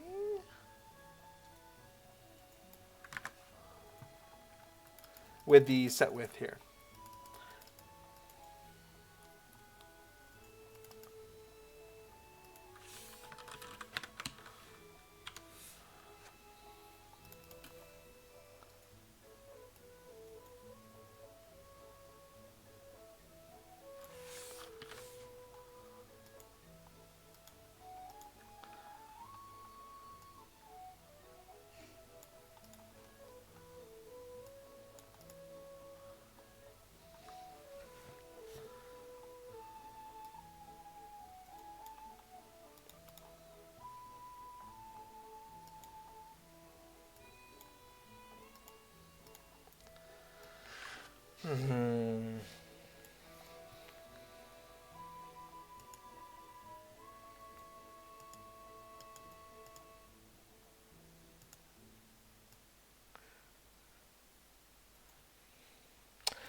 There are ways around this problem, and I think part of them are just research-oriented. I think having a better sense of how things are nested here will make it easier to walk through it. But we can see already that the essence of stepping through this and just delving into it is complicated, and it's kind of a fragile thing. If you change how the UI is constructed, you change how this function that's all about groveling into those details works. Or at least you better do, otherwise it breaks. And so within each of these rows, which is stuffed into a tree node, which is stuffed into a tree view, within each of these rows, you need to be able to get to the things you care about. The checkbox, the reputation label, the name. And so, where are we on that? So this labeled deed, we make a local label, and then we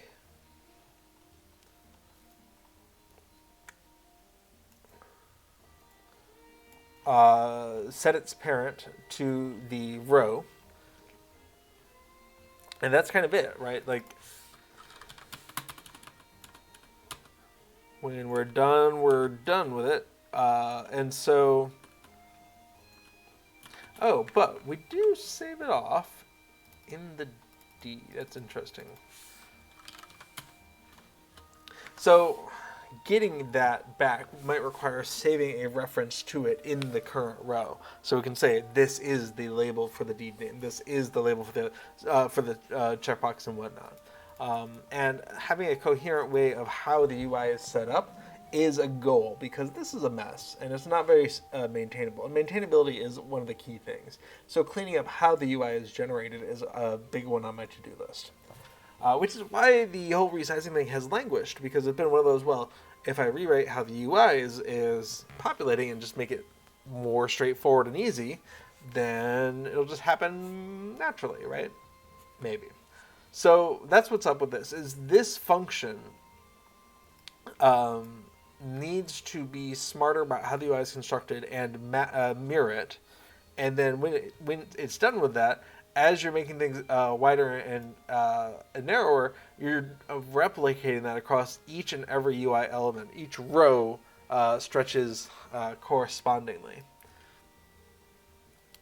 Or you go the really silly way, and every time you finish resizing, you effectively just redraw everything, just like that. And if the row was taking the potential width of it of itself into account, that could be a solution. It's not a very performant solution. It's not a very good idea, but it is a thing. So what I think we'll do is we'll pause on that. Real Tough says, does it not feel right when you expand it before you started it? A lot of the UI does feel right, but the actual row itself is working on a fixed width. And so you can, the code to adjust where those things are, it's not terrible to write when loading. The code to find all those rows in this horrific tree UI And what is going on here? That's funny. Anyway, yeah, the code to find it again, that is a trick. Because we're not necessarily saving off named references to those fields at the moment. It's just, you're parented to this other thing. Be free.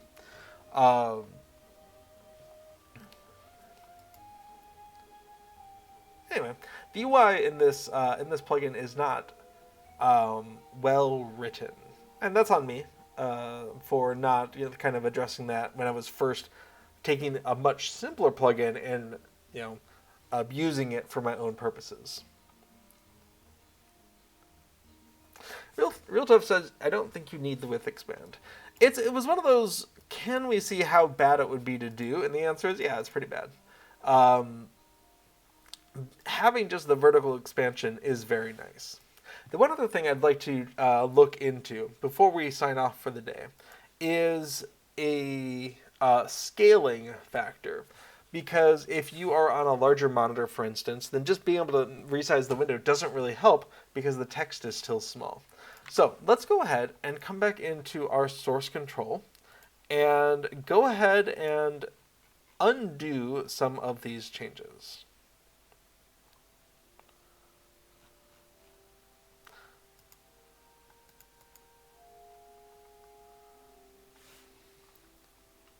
All right, so first of all, I do want to put these color entries into the plugin function file, because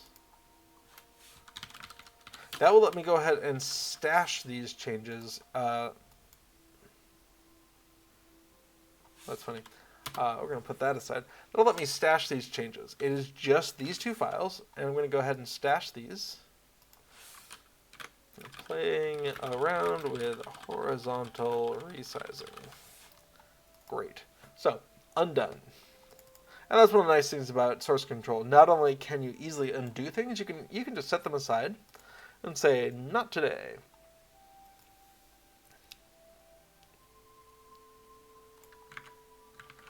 Although, I'm concerned about where the width ended up. It's fine. It's fine. Okay, so scaling this window, and we've seen this in other plugins, like with the Minstrel Buff plugin, I think it's perfectly fine for someone to say, you know what, that's not big enough for me. Let's go ahead and scale that sucker up. Maybe 10 times a little silly on my monitor, but if you have, I don't know, one of those newfangled 16K monitors, maybe this is a reasonable approximation of large. So what we want to do is institute a similar scroll bar with maybe a lower cap on it for D-Tracker UI. And this would probably just affect all of them across the board eventually, maybe not at first. And so what we'd like to do is go ahead and add this to the options for UI scaling and then respect it somehow. This might be a little bit too much to do today, but I'm curious just to see what it would look like. And so if we come into the Minstrel Buff plugin and go to the main win,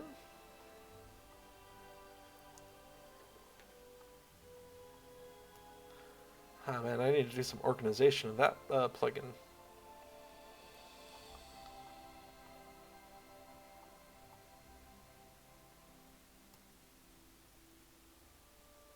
Yeah, all those strings, all those language things, those need to go somewhere else.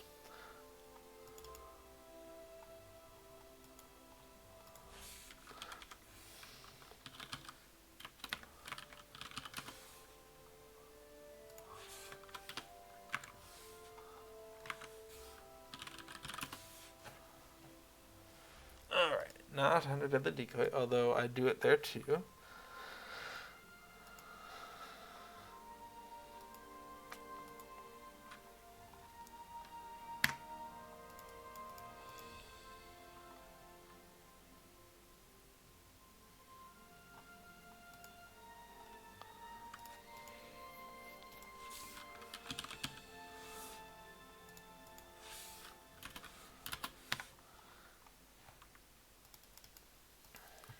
Okay.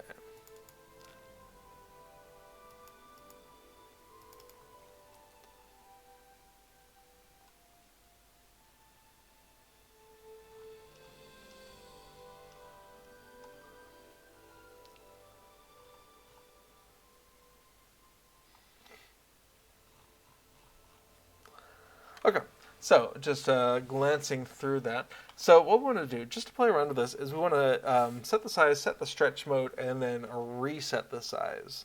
And so let's come on in to where we're creating this main window. And I don't know if we can populate it after the fact, but if we can,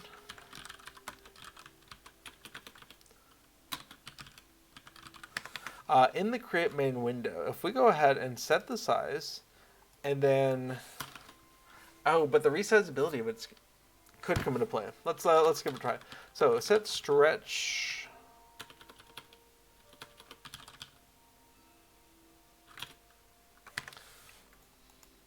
What's the stretch mode?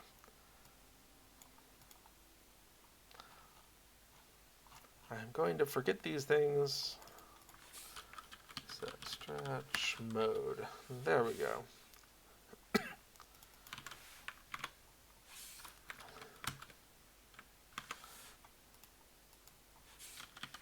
And just as a reminder, 1 is scaling the way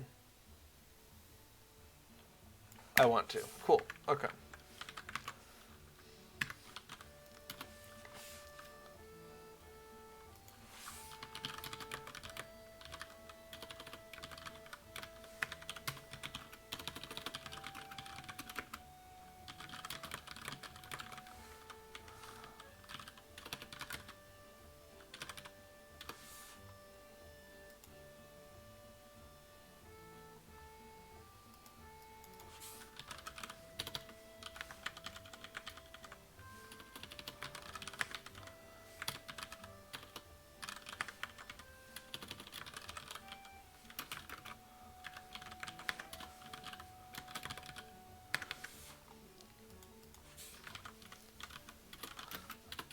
Of course, I do want to call get size here. All right, so we're going to go ahead and set a size, width times 2, height times 2. Why not? I don't think that's going to work on the face of it, but let's give it a try. Yes, fantastic. Bloodborne says, hey all, hello. I think I'm actually being hindered by the fact that the window shouldn't get bigger than the screen. Let's scale back that resizing there. Awesome. And so, what are we seeing with this? We're seeing... I'm not convinced...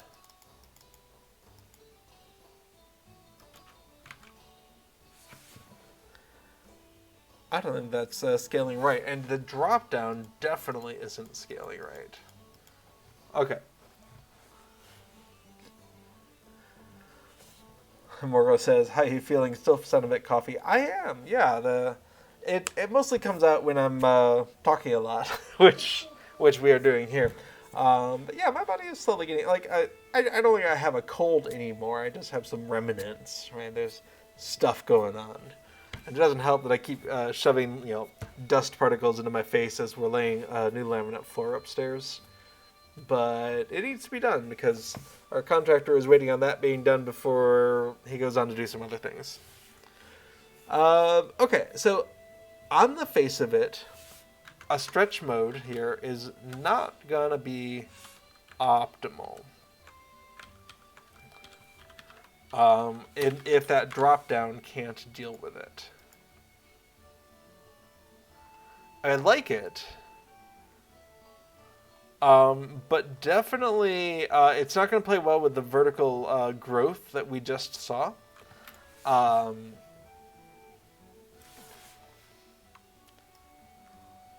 I think that'll be the starting point. Okay, so I think that's a fast answer. Is that if you're resizing the window, you've got to redo the stretch mode in a way that we're not doing right now.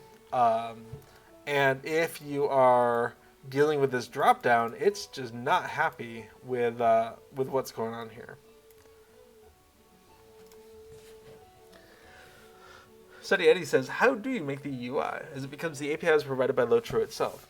Yeah, so there is a LOTRO API that is how your plugin asks the game to provide it with a user interface. You can glance at all the offerings, but basically you can say, hey, game, please make a window this big in this location in whatever the current UI skin is. This one's the default. Or, hey game, please make a normal button of this size, of this location, with this text, and when they click it, please execute this code.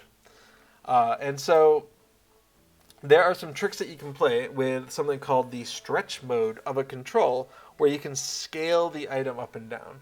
And you can see this really nicely in the Minstrel Buff plugin, which doesn't have a way to, a normal window that you can move up and make bigger and smaller. But you can see that you can just linearly scale this thing, and it's really nice. It's a good interpolation. I have no problems with it.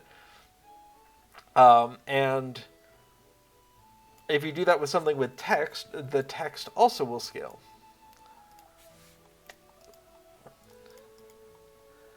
I gotta reduce my dependency on the turbine things. Okay. So, same thing with this 100 Deadly Decoy. You can see the text is getting scaled as well. So it's a little grainy, but if you had a really large display, 4K, 8K, 16K, whatever, it would probably look okay. And yeah, you can take it down to ridiculously small. And so that kind of scaling could be really interesting for the D-Tracker for people who have a too small screen, or sorry, where the display is so high resolution that the D-Tracker text is not very readable. So he asks, please make a plugin to make bag scaling possible. On the face of it, it should be. I feel like I've looked into this, and I was convinced that it was a maybe. I need to look into the Prime bags and see what features have come in since the last time I updated. I suspect scaling isn't one of them, but they do so much with that bag. In fact, hey, while we're looking at it, I think I'm going to be done more or less writing code tonight. I think I'll be happy that we got the vertical resizing in so easily and leave off any of the other resizings for a bit. Prime. Let's go ahead and add that in. Great. Refresh and come to Prime bags. Now, if you haven't seen Prime bags is really interesting. And let's see. I feel like they added a way to automatically combine stacks of things. Maybe. I'll have to play around with that. And so Prime Bags lets you set up categories where I want to... It'll automatically divide things into its own bags. And then you can set up your own category. So if your category was auction, right? Whenever I get these things, I always want to send them to auction. And hey, I want it to be green garnets and kakaliki soup. Cool. And then you've created a new sort of virtual bag within your bag, and the only things in there are the things that you specified. I think for me, this is really makes my life a lot better because I can just have a bag of stuff I carry around that I don't care about, just hide it away from me essentially, and then all sorts of other things. But what I don't see is a scaling factor.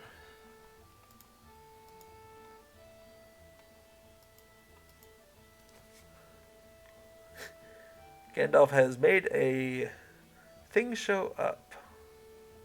Hello! I don't recognize your image, but welcome. Yeah, I don't see a scaling factor here, although I think it'd be really interesting if they did allow for such a thing. But anyone who has bag maintenance issues, I'd recommend playing around with Prime Bag a little bit and see if you like it. I've heard that there's a button that it'll try to derobe you for quick outfit changes, and I don't want to be derobed right now, so I'm going to leave that alone. Okay, neat. So, what have we done? We've been looking at the API documentation. We've been looking at code. I'm going to go ahead and close things down.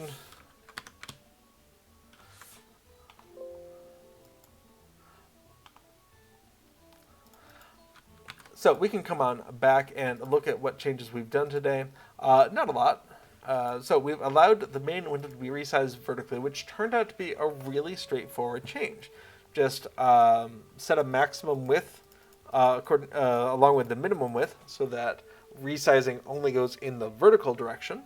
And go ahead and toggle that set resizable from false to true. And that gave us vertical resizing. And we have a stash for playing around with horizontal resizing. Turned out not to be good for us. Not today. But we have... Oh, I need to undo that change. We have some local changes. Let's get rid of that. Gandalf says, ooh, developer. Yeah, absolutely. This is Plugin Along, where we explore LOTRO plugins. And so we today went ahead and made this so this window can be vertically expanded, which I may take advantage of a fair amount, actually. That's pretty cool. Just as a point of order, I'm developing LOTRO plugins, but I'm not a developer for SSG. I'm not an employee. I'm just a fan of the game and a fan of writing plugins. Study Eddie says, you're a great host. I love your show. Oh, thank you so much. I'm glad to have you here. And I'm glad that we made a little bit of progress today and had a lot of fun not making progress and making my eyes bleed with different colors. So, good time was had by all, I hope. Okay. Well, if anyone has any last minute thoughts, comments, questions, concerns, let's throw it in the chat real quick. Otherwise, we can save it for next week. And I want to check to see. It is not the last Tuesday of the month. Apparently, it's like the second Tuesday of the month. That's exciting.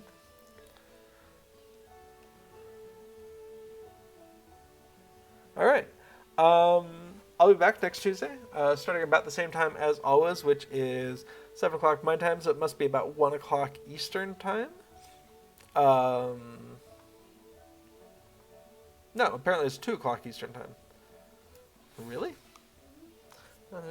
Yeah, sorry. 8 o'clock my time. So around 2 o'clock server time, Eastern US time. And yeah, that's all we are going to cover today.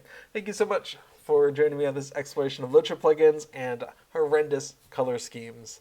I do hope to see you here next week, and until then, keep plugging along. All right, bye-bye now.